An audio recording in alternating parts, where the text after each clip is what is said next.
অনেকের দাবি যে ভারতবর্ষে মুসলিম কম অমুসলিমের তুলনায়।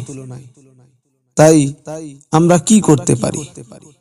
আমার প্রশ্ন একটাই, যে ভারতবর্ষে মুসলিম বেশি ছিল কবে অমুসলিমের তুলনায়? কবে ছিল আমাকে একটু দেখান।